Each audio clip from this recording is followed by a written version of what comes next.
So we have an extremely special show for you guys tonight. I'm extremely excited. I know Larry is extremely excited. And the guest that we have is just a YouTuber that has just blown up and is just killing it. I could see the look on his face in the video. But Mr. Danny Winget. Is it Winget or Wingjet? Well, technically it's Winget, but it's Winget. as long as they don't say something else, winger, wingnut, something like that, then it's fine. I mean, Winger. All right, perfect. All right, so it's Wingjet, and Danny, his channel is under his name, and he has on Twitter. He's super scientific, and we'll have all his information down below. Which, as a matter of fact, I already have it down there. Yay for me! Yay for school! And top of the game. Definitely check out his channel. Most of my subscribers probably are already subscribed to Danny, but if you're not, check him out. And it's real cool. So most people you can see when you go on their channel when they started and when they joined YouTube. So it reads that you joined on December 26, 2008. So why did you join in 2008? And it was right after Christmas, so I had this vision that you got something techie for Christmas, and you were like, I don't know how to use this thing, or I want to protect this, so I'm going to go on YouTube and look. Was that anything the reason why you joined? No, I think the joining was completely random. It wasn't. I didn't upload. I think I didn't upload until, if I'm not mistaken, 2000. It was May 2012. I think that's when it says your first video is. You didn't delete any of your first videos, did you? I mean, that was just I had an old YouTube account that I was just watching videos and stuff with. I never uploaded anything. Right. I watched a lot of channels and just was enjoying content at the time because there was something still fairly fresh back then, 2009. 2010, there wasn't really a whole lot of. There was tech, but it's not like it is now. I mean, it's completely crazy now. I feel like there's thousands of tech channels out there, maybe even more than that, I think. But no, and then it was just completely random. That's why I think a lot of people think I've been doing YouTube a lot longer than I have been doing. So it just depends, when you've got the success that you've had so far, people tend not to realize on that. Now, when you went on, what did you watch? Were you strictly tech, or were you comedy? Cute cats. Yeah, the cats and pianos, man. That was classic YouTube. Samsung event all over again, for God's sakes. I think I didn't really. I mean, YouTube. I think everybody watches YouTube for just silly stuff. Just stupid videos that get a lot of views. And back then, it was all the same kind of stuff. People kicking each other in the nuts and stupid stuff like that. And I was getting a bunch of views. But I think the tech stuff really started catching my eye. I think the first channel I think I ever subscribed to was John Rettinger's channel, or it was Techno Buffalo. I remember when he was first starting. I don't remember watching that MacBook Pro video that he did, but it was pretty much shortly after that I was watching that. And some of the OGs that are out there right now. I mean, I was watching that for a while, and then just all of a sudden, I was doing tech reviews, but just myself. You know what I mean? I was always out there getting. I think ever since the Nexus 1, that's what kind of set everything off for me, getting multiple phones. So what was your first cell phone? You remember? I think it was I can't remember the brand. I think it was a Nokia something. I can't really remember. It was just a crappy regular phone. I didn't even really like cell phones until I think it was a Sony phone of some sort. I was on Singular at the time, and I can't remember the model number, but it was the first color screen with 3G. It was the first 3G phone ever released by AT&T, or Singular at that time, and it kind of sparked that. And of course, I mean, the first cell phone thing for me or mobile device was the iPhone. The first iPhone, 2007, it was just crazy. I remember waiting in line for that. Actually, my wife was with me in line, and it was crazy. And I never thought that I would actually like it as much, the iPhone. And I mean, you had to like it back then. It was like $700, man. You had to like it. Well, I thought, and I don't know if Larry would agree with me on this or not. I don't think we ever talked about this. When the first iPhone came out, I was not an Apple person. And I was like, this thing is horrible. you can't do you can't get Outlook on it. You can't get your email. Like that was the total like mind block of like everything Apple related was strictly for people who were basically in the professional editing. That was like always my answer. Well, in the first one, they didn't even have the App Store, right? No, they didn't even. It was an Edge device, and it was just. I mean, it was essentially you were buying a $700 phone on contract. I mean, that's kind of how it was, man. And Yeah. everybody was talking trash about it, but I mean, me, I'm actually the opposite now. I was a total Apple fanboy back in the Yeah. day. Like, You I mean, Now when you it was got the great.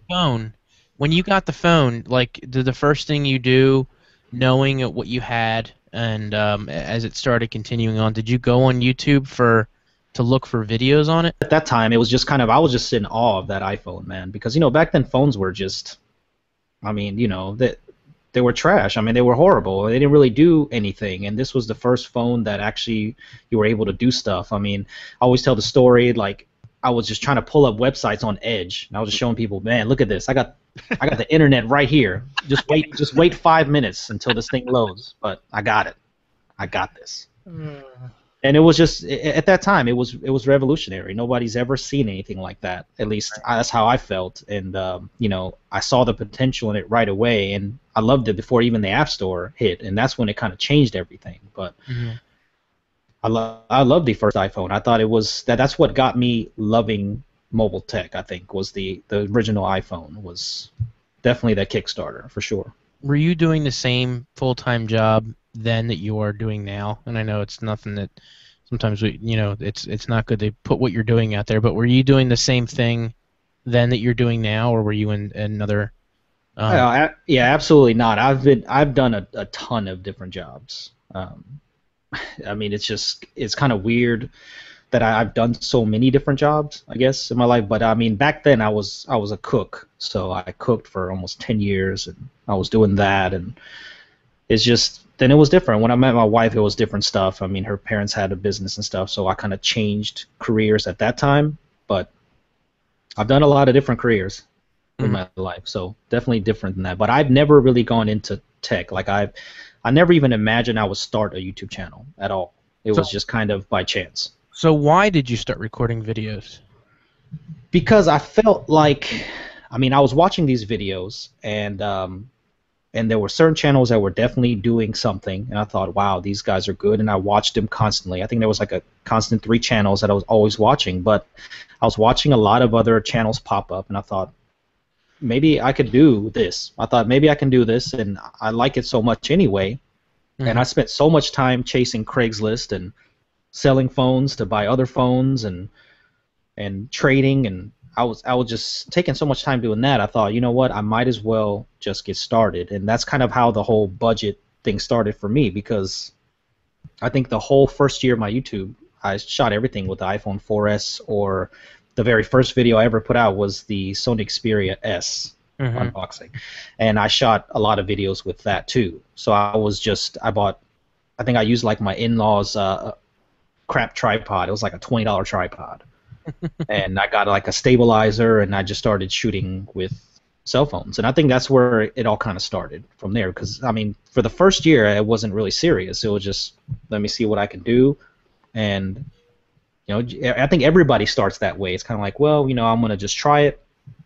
I just used iMovie. I already had a Mac. I just thought, you know what, I'll just give it a try. And then I think it was when the iPhone 5 was released, I did a Spigen video.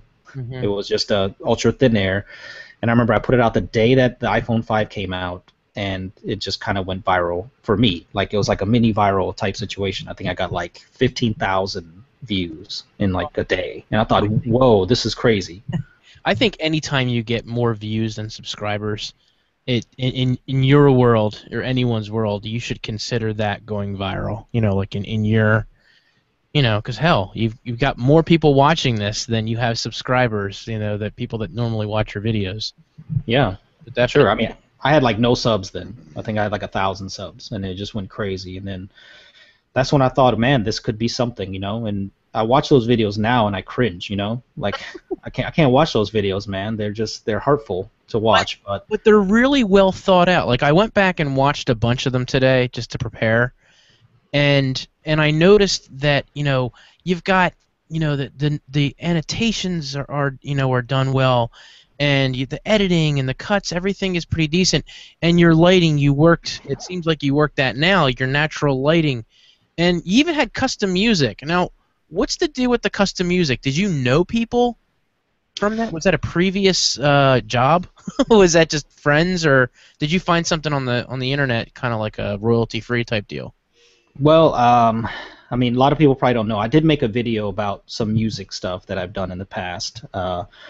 When I was in high school, I think the last little chat that we had before with Larry, with that group, we were talking about it a little bit. But I was very heavily, and still heavily, into music, but really involved in hip-hop music. And I DJ'd when I was in high school and did some production and things like that. And that's kind of where that hip-hop root start really came from. And when I started making videos, that's kind of what I want to do. I just want to incorporate things that I like, and I just felt like I just wanted to include some hip hop music. And there was producers at the time that I was working with, and they had a lot of instrumentals, and I just asked them, can I use it? And it was royalty-free music anyway, and I thought I'd use it. So I started that way back in the day. Like, even when I first started, I was putting music on it. I just thought it made it a little bit different. It made it easier to listen to, I thought, because I really hated my voice on voiceover. So it's kind of a mask as well. I thought, well, if I throw some music on it, maybe it wouldn't be so bad. That's because you need a better mic, Danny. No, that's because, when you first start, man, you just, I mean, I sounded like I was halfway dead on those voiceovers. I'm like, welcome to the Xperia S, and then, I think Larry, out of the three of us, had the best start. Like, mine was like, I had this crappy camera that was constantly focusing, so you could just hear this, and I'm like, hey guys, what's going on? It's MTP Flyers. I mean, it was bad. I don't know, why does everybody sound like they're on depressants or something? Or I think the problem is you're just not used to being on mic or on camera. Like, you can tell when guys first start out. You're like a deer in the headlights when you're first. Like, Danny, you're hardly on camera. We talked about that before, that you're going to try to get more onto camera. Excuse me, on camera. But when you first start doing it, like I said before, it took me like a year to get up the balls to vlog, because I felt so uncomfortable talking to a camera. But you have to get past that and act like you're actually literally talking to people. And I think the same thing with voiceover. You just, either you try too hard or you just don't know. Yeah, it's hard to get voiceover natural. And I think that's why I really commend people that can do it live, just right off the bat. It's pretty awesome. And I kind of envy some of these people that can do that, man. They just get on the mic and they just don't. It's kind of like Marco. The first time I ever worked with him, he's like that. He's just cool. He's a natural, dude. Like, you just turn the camera on, you just got to tell him to slow down sometimes, because you can't understand him. He's so fast. But I mean, he's like a one-take dude, man. Like, you put it on and he'll do that, and I'm stuttering and I'll start over, and but curse words are flying out everywhere. But then he's just your first videos were a lot of high-end items. Like, when you started, did you plan, like, to get, you knew what you were putting on there should, quote unquote, get views and subs, like, with the phones and the tablets and the computer? Did you know that those would be the hot items? Like, I'm learning after the fact, when trying to reinvent what I do, just in cases. But I thought the thing is, you got to get the latest and greatest. That was something that I always tried to drill into my head when I was trying to really hone in. And it seems like that's how you started. So, did you have a plan when you started YouTube? Absolutely no plan. It was just more of, that's what I wanted to buy. Mm-hmm. So, I mean, all the stuff I reviewed in the very beginning was stuff I was going to buy anyway. Did you reach the companies for that, or like you said earlier, were you trading for those? Yeah, I was literally trading phones, because I didn't have the phones that I have now. It's kind of, I traded one for the other. Like, I always had an iPhone of some sort, and then, like I said, the Nexus 1 was probably when I started carrying an Android phone as well. Because Android, back in the day, I was pretty much a hater on Android, man, because I thought, this sucks. Like, this is horrible. This is absolutely awful. Right. You were 100%. And it was bad. It was bad at the initial stages. It was absolutely awful. And I think the Nexus 1 was kind of what set me off. I mean, when I saw just how nice it was, yeah. I love that hardware. I still have one. I still have hands on that at CES that year when they first announced it, and it was impressive. Like it was still had the bugs, you know, but it was the first legit, you know, flagship phone for Android. No, and it was definitely a turnaround for them. It was kind of like the whole ice cream sandwich turnaround for Android. That's when I knew it was really legit, when ice cream sandwich came out and really took it. And I thought, wow, this is really starting to improve now. And that's when I started to really realize how strong Android was in competition. Because I mean, I've used the iPhone forever, and I can't even remember in the last year. Like, I mean, I primarily use Android now. I barely use iOS as a whole. I mean, except to review and stuff, and of course, I mean, I like it, but just. But anyway, back to topic. Anyway, I did not have any kind of plan. I think when I started taking YouTube seriously was 2012, when I got my first DSLR.